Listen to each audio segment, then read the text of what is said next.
ഞാൻ ഈ കഴിഞ്ഞ ദിവസം ഒരു വീഡിയോ കാണാനിടയിൽ ഒരു ഓട്ടുപാത്രങ്ങൾ നിലവിളക്ക് പോലുള്ള പാത്രങ്ങൾ തേച്ച് എടുക്കാൻ ഉപയോഗിക്കുന്ന ഒരു പ്രൊഡക്റ്റിനെ പരിചയപ്പെടുത്തിയിട്ടുള്ള ഒരു വീഡിയോ ആയിരുന്നു കേട്ടോ. അപ്പോൾ ഞാൻ വീഡിയോ കണ്ടു. അതിനുശേഷം ഇതല്ലാതെ വേറെ എന്തെങ്കിലും നിലവിളക്ക് കഴുകാനുള്ള സാധനങ്ങൾ വേറെ ഉണ്ടോ എന്ന് അറിയാൻ വേണ്ടി കമൻറ്റ് ബോക്സ് എന്ന് പറഞ്ഞു. അപ്പോൾ അതിൽ ഓരോരുത്തർ ഓരോ അഭിപ്രായങ്ങൾ പറയുന്നുണ്ട് കേട്ടോ. പുളിയിട്ട് കഴുകുക, തേച്ച് കഴുകുക, നല്ല നിറം വയ്ക്കും, അങ്ങനെ ഓരോ ഐഡിയകൾ അവരവർക്ക് തോന്നുന്ന രീതിയിലൊക്കെ പറഞ്ഞു നടന്നു. അപ്പോൾ ഒരാൾ പറഞ്ഞൊരു കമൻറ്റാണ് കേട്ടോ, നമ്മൾ ടോയ്ലറ്റ് കഴുകാൻ ഉപയോഗിക്കുന്ന ഹാർപ്പിക്കില്ലേ, ആ ഹാർപ്പിക്ക് ഇട്ട് കഴുകിയ നല്ല നിറം വയ്ക്കുമെന്ന്.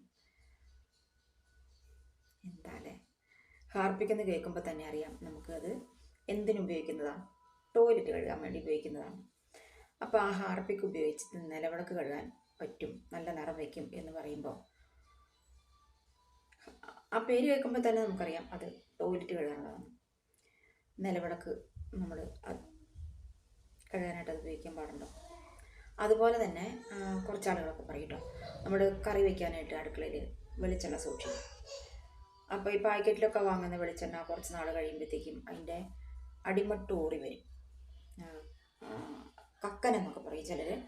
അപ്പോൾ ഈ കറി വയ്ക്കാൻ ഉപയോഗിച്ച് കഴിഞ്ഞിട്ട് ഈ കക്കൻ അടിഞ്ഞു കഴിയുമ്പോൾ, ഈ അടിമട്ട് ഊറി കഴിയുമ്പോൾ, ഇനി അത് കറി വയ്ക്കാൻ ഉപയോഗിക്കണ്ട, വിളക്ക് കത്തിക്കാനായിട്ട് എടുക്കാമെന്ന് പറയും ചിലർ. അപ്പോൾ അതും ഞാൻ ചിന്തിക്കുകയാണ്, നമ്മൾ ഈ നിലവിളക്ക് തന്നെ ഒരു ദൈവിക സങ്കല്പമായിട്ടാണ് കരുതുന്നത് അല്ലേ. അത് നമ്മൾ അഴുക്കുള്ള സ്ഥലത്തൊന്നും വെക്കില്ല, അത്രയും ഭദ്രമായിട്ട് വളരെ ശുദ്ധിയോടും വൃത്തിയോടും കൂടി കാണുന്ന ഒന്നാണ് നിലവിളക്ക്. നമ്മൾക്ക് നിലവിളക്കിന് ഭഗവാന്മാരുടെ തന്നെ ഒരു സ്ഥാനമുണ്ട്. അങ്ങനെ തന്നെയാണ് താനും നിലവിളക്കിൽ ദേവിയും മറ്റു ദേവന്മാരും ഒക്കെ കുടികൊള്ളുന്നു എന്നുള്ളതാണ് ഒരു വിശ്വാസം. അപ്പം അങ്ങനെയുള്ള ഒരു നിലവിളക്ക് നമ്മൾ കഴുകാനായിട്ട് ടോയ്ലറ്റ് കഴുകുന്ന ഹാർപ്പിക്ക്, ആ പേര് കേൾക്കുമ്പോൾ തന്നെ അറിയാം ടോയ്ലറ്റ് നമുക്ക് മനസ്സിലോർമ്മ വരും. അപ്പോൾ ഈ നിലവിളക്കിനെ അതിനോട് ഉപമിക്കാൻ പാടുണ്ടോ, അങ്ങനെ ചെയ്യാൻ പാടുണ്ടോ? അതുപോലെ തന്നെയാണ് ഈ വേസ്റ്റ് വരുന്ന വെളിച്ചെണ്ണ ഉപയോഗിക്കാൻ പാടുണ്ടോ വിളക്ക് കത്തിക്കാനായിട്ട്?